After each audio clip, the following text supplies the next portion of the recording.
A você, meu irmão, minha irmã, muita paz, muita alegria no seu coração. Estamos iniciando a nossa reflexão dominical.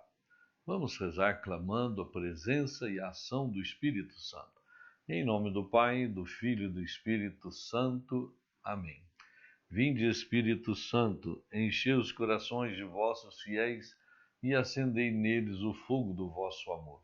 Enviai, Senhor, o vosso Espírito, e tudo será criado, e renovareis a face da terra. Oremos, ó Deus, que instruísse os corações de vossos fiéis, com a luz do Espírito Santo, fazei que apreciemos retamente todas as coisas, segundo o mesmo Espírito, e gozemos sempre da sua consolação, por Cristo Senhor nosso. Amém. A você, meu irmão, minha irmã, muita paz, muita alegria. Nós estamos celebrando este final de semana o 11º domingo do tempo comum. Vamos entender um pouquinho isso, né? Dentro da liturgia da igreja, nós temos o tempo litúrgico, né? Que o tempo litúrgico começa no advento, no começo de dezembro, e vai até o final de novembro, né? O último domingo de novembro, com a festa de Cristo Rei. O tempo litúrgico, nós temos o tempo do Natal, nós temos o tempo da Quaresma, nós temos o tempo pascal, né? E temos o tempo comum, que é esse tempo que nós estamos vivendo agora. O tempo comum não é porque é comum, mas é porque apresenta a vida de Jesus, as suas pregações, seus ensinamentos, e também o santoral litúrgico, onde entra a festa dos santos, não é isso? O tempo comum, no final de semana, é dividido entre A, B e C. Né? Ano A, Mateus, B, Marcos, C, Lucas. A, B e C, tá bem? E nessas... Então nós temos 3 anos para voltar na mesma leitura. Né? Durante a semana, não. Durante a semana, por exemplo, 11ª semana do tempo comum, todo ano a leitura do Evangelho é a mesma. Mas a primeira leitura muda para ano par e ano ímpar, tá bem? Então nós estamos no tempo comum ano A, que é o Evangelho de Mateus, tá? Estamos refletindo sobre a palavra de Deus dentro do Evangelho de Mateus, tudo bem? Pois bem, hoje, primeira leitura, Deus está falando com Moisés, né? O povo lá caminhando pelo deserto, e Deus falando para eles, né, que fará deles uma porção escolhida, um povo, porque a terra é toda minha. Então, uma promessa que Deus está fazendo para o povo, se o povo realmente seguir a Deus, for fiel a Deus, né, Deus vai fazer daquele povo o seu grande povo. E foi o que aconteceu, logicamente. A partir de Abraão, Deus escolheu Abraão, vocacionou Abraão, a família de Abraão, o povo de Abraão. Agora nós vemos Moisés retirando o povo de Abraão lá do Egito, num período de escravidão, e trazendo para a terra de Canaã. E Deus está falando com esse povo: olha, povo, vamos seguir junto, seja fiel, né? Porque eu vou fazer de vocês um grande povo. Assim deverás falar à casa de Jacó e anunciar aos filhos de Israel: vistes que fiz aos egípcios, e como vos levei sobre asas de águia e os trouxe a mim? Deus está falando, não é isso? Portanto, se ouvirdes a minha voz e guardardes a minha aliança, sereis para mim uma porção escolhida dentre todos os povos. Aqui está a fidelidade do povo a Deus e também a nossa fidelidade a Deus a partir daquilo que Deus realiza na nossa vida. Né? É lógico que o povo do Antigo Testamento ainda não tinha toda a revelação, mas nós hoje já temos. Então Deus também fala: olha, eu estou trazendo vocês até aqui como, né, asas de águia, carregando vocês. E nós também, na nossa igreja, na nossa caminhada, que sejamos fiéis ao Senhor para que Ele continue realizando obras maravilhosas na nossa vida. Na segunda leitura, que aí já é a igreja encaminhada, né? Depois de Pentecostes, Paulo falando aos romanos: quando éramos fracos, Cristo morreu pelos ímpios, no tempo marcado. Dificilmente alguém morreria por alguém, né? Mas talvez por uma pessoa boa, talvez alguém até pudesse dar a vida. Mas Cristo morreu por nós quando éramos pecadores. Muito mais agora, já que estamos justificados pelo sangue de Cristo, seremos salvos da ira de Deus por ele. Então, há uma necessidade de nós tomarmos a consciência que nós éramos inimigos de Deus.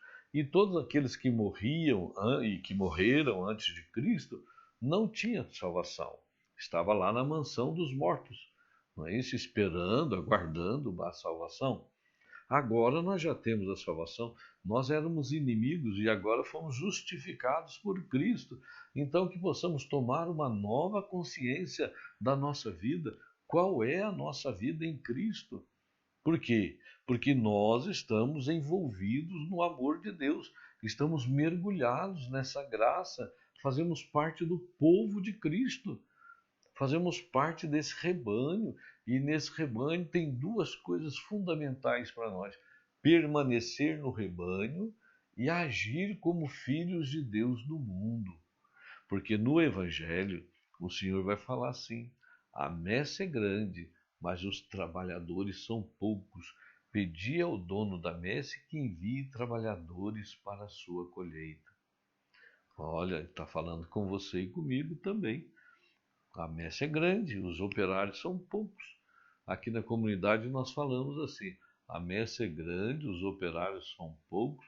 Enviai, Senhor, operários para a vossa messe, pela poderosa intercessão da Virgem Maria, pedindo a intercessão de Nossa Senhora, porque nós precisamos ser esses evangelizadores, esses missionários. Nós vemos no texto do Evangelho o nome dos 12 apóstolos.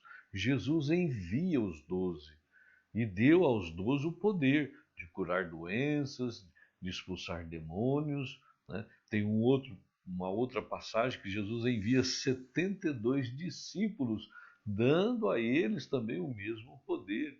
Tanto um quanto o outro voltou alegre, porque até os demônios os obedeciam. Aqui é fundamental para a nossa caminhada. Olha, o Evangelho é uma formação de discípulo.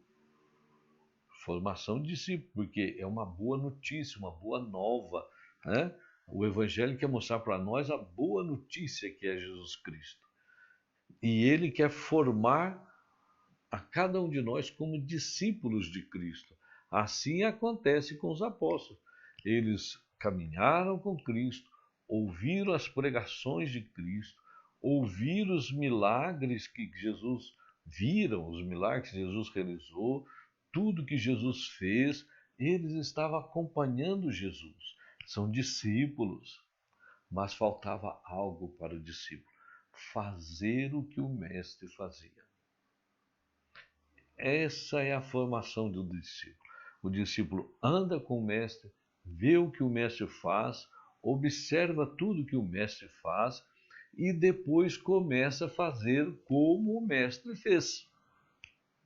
Isso aconteceu com os apóstolos, aconteceu com aqueles 72 discípulos e hoje tem que acontecer conosco. Você, minha irmã, meu irmão, eu, todos nós somos chamados a estar nesse redil de Cristo, ser discípulos de Cristo, estar atento à palavra de Deus, estar atento àquilo que Deus está realizando no Evangelho e no mundo de hoje, e nos dispormos a ser missionários, evangelizadores, para fazermos aquilo que Cristo faz ou fez, para que nós possamos ser instrumentos de Deus.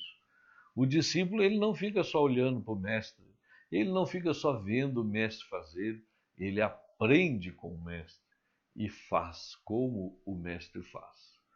Por isso, meu irmão, minha irmã, que esse chamado aqui do Evangelho de hoje não é um chamado só para os apóstolos, só para os discípulos.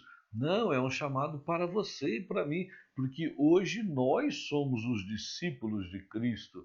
Nós somos os 72. Nós somos aqueles enviados, batizados e enviados para sermos discípulos missionários de Cristo. Um Papa Francisco mesmo tirou o E, né? Discípulos e missionários. Não, o Papa tirou o E. Discípulos missionários, porque nós sempre vamos estar aos pés de Cristo, ouvindo a sua palavra, vendo como ele realiza as coisas, e ao mesmo tempo nós estaremos realizando a mesma obra de Cristo. Portanto, meu irmão, minha irmã, você tem que ser um missionário, falar de Jesus lá no seu trabalho, na sua escola, na sua casa, primeiro com o nosso testemunho de vida, depois com a nossa palavra, levando Jesus para as pessoas, orando pelos outros. Tem enfermo, reze, reze. Tem enfermo na sua casa, reze por ele. Chama a família, ora por ele. Tem pessoas na comunidade que estão com dificuldade, vai lá na casa, visita, leva a palavra de Deus, leva a oração, leva a comunhão. Nós precisamos disso, meu irmão, minha irmã. Não podemos ficar ausente. Hoje Jesus fala para nós, a messe é grande, mas os operários são poucos. Porque muito poucos daqueles que são batizados assumem a sua posição de missionário evangelizador. Compete a você, compete a mim, assumir a nossa condição de evangelizador, de missionários e também de discípulo. Nunca vamos deixar de ser discípulo. Não vamos receber um diploma no discipulado, porque o discípulo é por toda a nossa vida. O discipulado é por toda a nossa vida. Porque sempre estaremos aos pés do Senhor, ouvindo a sua palavra, vendo como ele faz para fazermos igual a ele. Então, que este domingo, no tempo comum, seja para nós um reavivamento da nossa vida, para que nós possamos ser instrumentos de Deus na evangelização. Instrumentos de Deus na implantação do reino de Deus. É o que ele espera de cada um de nós. Amém? Muita paz para você, muita alegria, um bom dia, uma santa semana. Muita paz. Em nome do Pai, do Filho, do Espírito Santo. Amém.